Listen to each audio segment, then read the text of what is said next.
কেউ কাউকে বুঝতে না পারার মাঝে নিদারুণ এক যন্ত্রণা আছে। দীর্ঘকাল পাশাপাশি থেকেও কেউ কারো অভিমান, মনের আকুতি না বোঝার মাঝেও এক আকাশ পরিমাণ যন্ত্রণা আছে। তবে এই যন্ত্রণা সম্পর্কে কেবল এক পক্ষই ভোগ করে।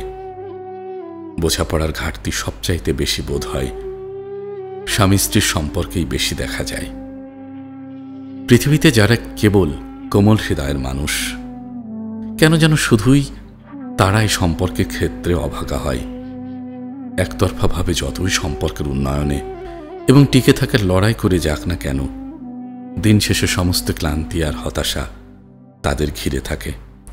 দিনের পর দিন অভিমান জমতে জমতে একটা সময় মানুষ নিজের অভিমান প্রকাশ করাটা ছেড়ে দেয়। মনে আঘাত পেয়ে যে মানুষটা কখনো প্রতিবাদ করে না, নীরব থাকে, অভিমানে তার হৃদয়, অনুভূতি এবং বিশ্বাস তিলে তিলে শেষ হতে থাকে। অভিমান কিংবা মনে কষ্ট পাওয়ার কারণ সবাই খোঁজে না। মানুষ যার যার অবস্থান থেকে নিজেকে নির্দোষ ভাবতে বেশি স্বাচ্ছন্দ্য বোধ করে। নিজের অক্ষমতা, নিজের ভুলগুলো বিপরীত পাশের মানুষটার ঘাড়ে চাপিয়ে দিয়ে সবসময় দায়মুক্ত থাকতে চায় মানুষ। আর এই যে ভনিতা করে দায়মুক্ত থাকার অভ্যাসে, মন মানসিকতা সম্পর্কে আরো বিষাক্ত করে তোলে। যে নিজের ভুল স্বীকার করে এবং সেই ভুল শুধরানোর চেষ্টা করে, মূলত সেই মানুষটাই সম্পর্ক এবং সম্পর্কের মানুষটার প্রতি বেশি যত্নবান হয়। যারা বিপরীত পাশের মানুষটার মনের আকুতি বোঝার চেষ্টা করে, মানুষটার অভিমান ভাঙিয়ে কাছে টেনে নেয়, সে কখনো চায় না সম্পর্কের বিন্দু মাত্র অবনতি হোক।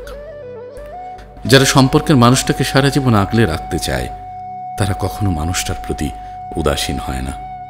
আর যারা উদাসীন হয়, তাদের কাছে সম্পর্ক কিংবা সম্পর্কের মানুষটার কোনো গুরুত্ব থাকে না।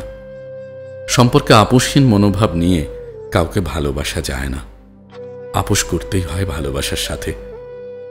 আর যে সহজে নিজের ভুল স্বীকার করে, নিজের ভুলগুলো শুধরায়, মূলত তার হৃদয়টাই সবচেয়ে খাঁটি।